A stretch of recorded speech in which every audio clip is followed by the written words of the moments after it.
It is another edition of Mini Chirps, and on this player signing, the Cyclones bringing back one of the guys they got at the trade deadline last year, defenseman Sean Allen. And Sean, I just asked you before we started recording, how's your summer been? A lot of guys are talking about their trips and, getting to be with family. I'm sure you maybe have done a little bit of that, but it kind of sounds like you've been pedal to the metal this whole time.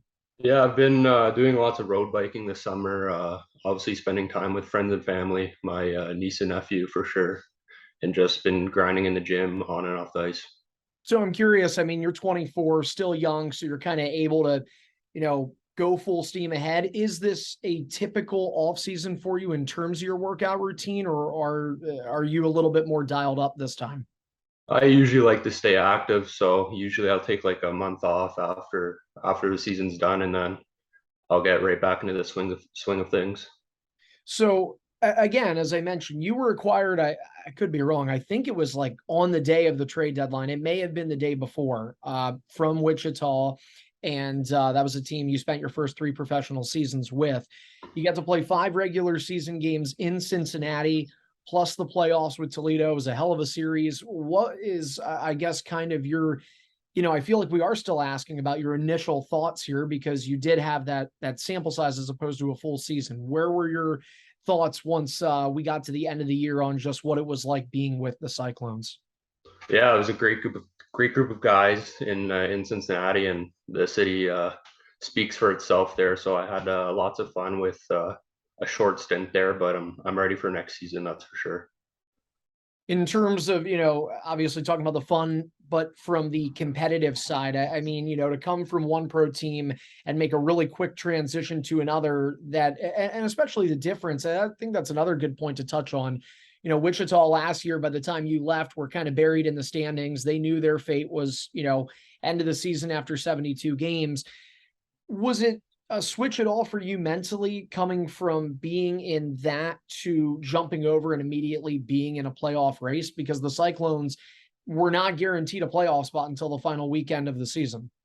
I feel like I can adapt to change pretty quickly. So going from Wichita and then coming to Cincinnati at the deadline, I didn't really feel like out of place. Like I wasn't uncomfortable. All the guys welcomed me with open arms, so I was just ready to get going.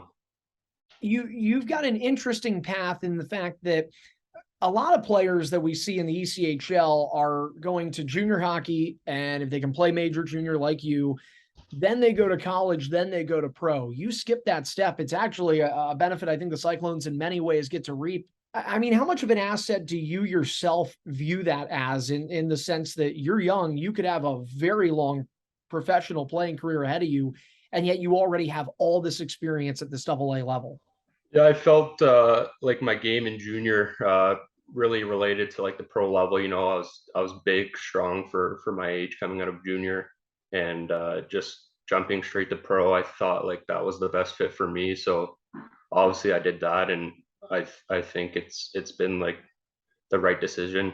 I mean, I did go to school actually. I think after my second year, I went down to PEI, but then one of my old teammates was calling me saying like, "Hey, like we have a good team this year. Like come back." Like it was during I think it was COVID year, and so I went back. I left school, and then yeah. Well, hey, man, you got to do what works for you, and obviously, so far it has. I mean, you've found a home, obviously, in Wichita for a few years. I know head coach here, Jason Payne, Alex Becerra, they're so happy to have you back. And I wanted to ask about your role. We talked about, maybe mentality difference. You're saying, well, there really wasn't much of one coming from Wichita to Cincinnati. Was your role at all different? Because again, you don't have the V next to you. You are not by ECHL definition, a veteran, but you have a lot of games under your belt. So was there a leadership role that was brought in here? Were you one of the, I guess, I mean, you were one of the younger guys, but like, were there more guys with veteran experience here than Wichita? About the same, less? Has that role at all changed? I don't think so. I mean, like you said, like I'm only 24 with like 100 and something games played in the coast. So I obviously try and take like that leadership and experience and help like some of the older guys that are just getting into the swing of things. But no, I felt like my role from Wichita to Cincinnati didn't really change at all. You know, I'm a big stay-at-home D man, and the fans will know in Cincinnati soon enough that I'll become a fan favorite real quick. Yeah, you definitely have that style. And I think we saw just a little bit. Unfortunately, most of your games you played for us were on the road. So we know 4 of them were in Toledo for a first round playoff series. As I mentioned, just an unbelievably competitive series from start to finish. I'll ask, last year when you were with Wichita, you guys were a Kelly Cup playoff team. This year, you get more playoff experience. In the short time you were here, Sean, did anything stick out to you in terms of either similarities to that playoff team versus this, and maybe, on an even more bold level, why this team fell just short of beating Toledo? Well, I didn't. I only played one game when we went on that. We made the playoffs in Wichita that one year. So just being around the guys and just like seeing like everything and just taking it all in, it was only my second year. So, and just like how everyone went about everything and stuff like that. But no, there's a lot of good players and character in that room. And then just coming to Cincinnati this year and seeing like the playoff run, like I guess we went on, clinching that last spot and then playing Toledo in the first round and taking them to game 7, that's an experience that I want to bring into this year and hopefully win a championship this year. Do you think there's a reason, though? I mean, again, it was such a close series, and it comes down to, I think it was a 2-goal game for game 7. Do you think there is a reason of a difference? Is it just, hey, bounces or bounces? It was that tight of a series, or are there things that the Cyclones can bring into this year to, rectify last season, and as you said, make a run at a championship? No, I think they just capitalized on some bounces and mistakes we made throughout that series, and that's going to happen, right? But we had a really good team, and I'm excited to see what we can do this year. That's for sure. So I know as we get to the tail end of this, you mentioned you'll be a fan favorite here, but you had a little sample size. You saw some playoff hockey.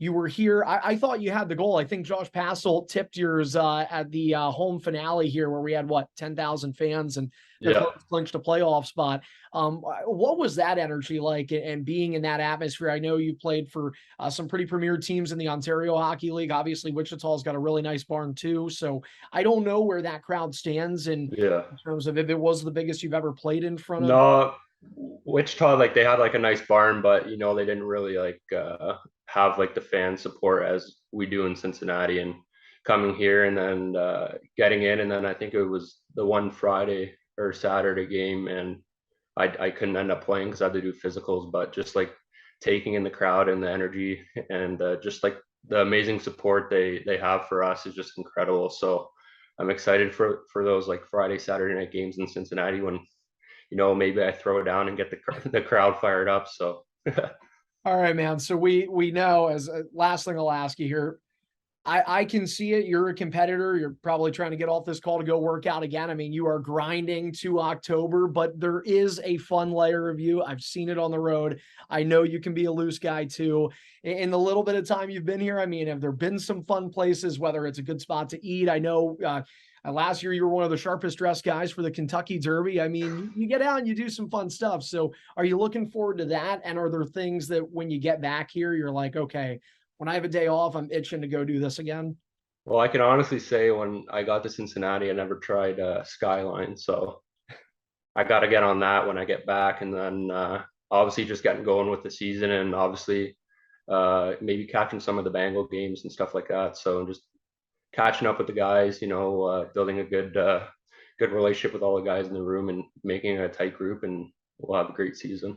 Chilean football, a good Yeah, combination exactly.